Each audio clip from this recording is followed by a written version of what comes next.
Hi, for this text set, I chose to focus on a book called Dark Emperor and Other Poems of the Night by Joyce Sidman.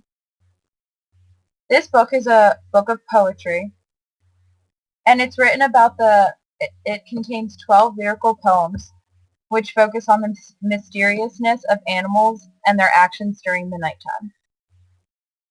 I love this book of poetry, not only because it would serve as a great addition to our poetry unit, since my previous book critiques included specific authors of poetry and also historical poetry. So I thought this would be a great addition, but also because each poem includes an illustration, which adds to the poem and can be used to make many connections. So I loved that this could serve as a great opportunity to focus on art and to make connections between poetry and art through these illustrations. So the first content area I would focus on would be art. After reading one poem from the collection as a class and analyzing the illustrations and their connections to the poem, I would ask my students to pick one specific poem to focus on themselves. So I would make sure that we did do this one poem together as a class so that we could really go through the poem and analyze it in a discussion out loud class so that they could feel more comfortable with analyzing poems, since I know this is something that a lot of students struggle with. So after picking their favorite poem, my students would be asked to write a list of at least 5 connections between the words of the poem and its illustration. This would be done during class time so that I can walk around and assist the students with making meaningful connections. Again, I think this is important just because since this is something that students don't love doing and often have a hard time with, I think my being there would be very helpful for them.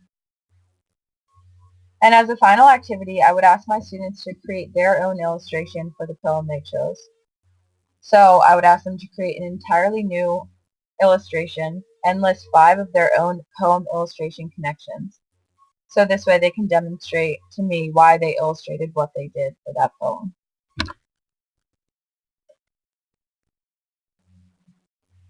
The second lesson would focus on poetry itself.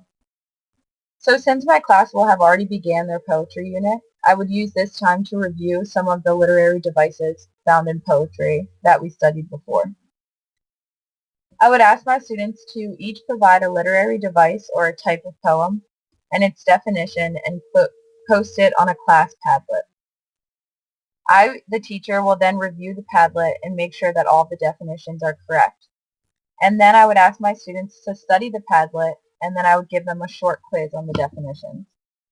I think this would be really interesting because instead of just handing the student a list of definitions to study, they would be studying and would be being assessed on things that they brought together as a class and definitions that they made themselves.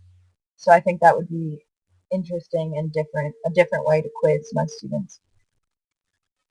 And finally, as a final project, I would ask my students to locate 5 of the literary styles or devices in the poem that they chose for the previous assignment to be handed in and reviewed.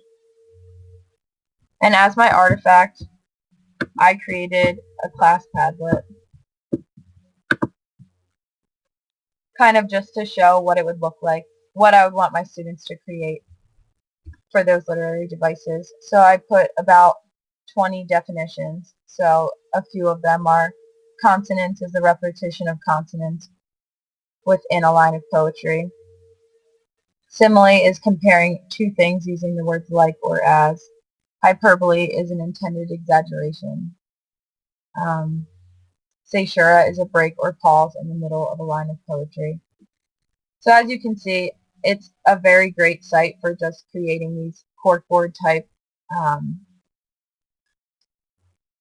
posters where students can all collaborate and come up with something together.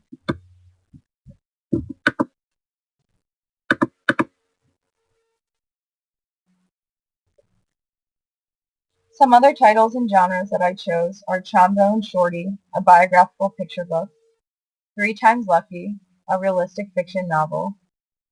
Feathers, a realistic or historical fiction novel. And Hitler Youth, an informational book. I love Trombone Shorty because, again, it's a picture book, which isn't often seen at my grade level.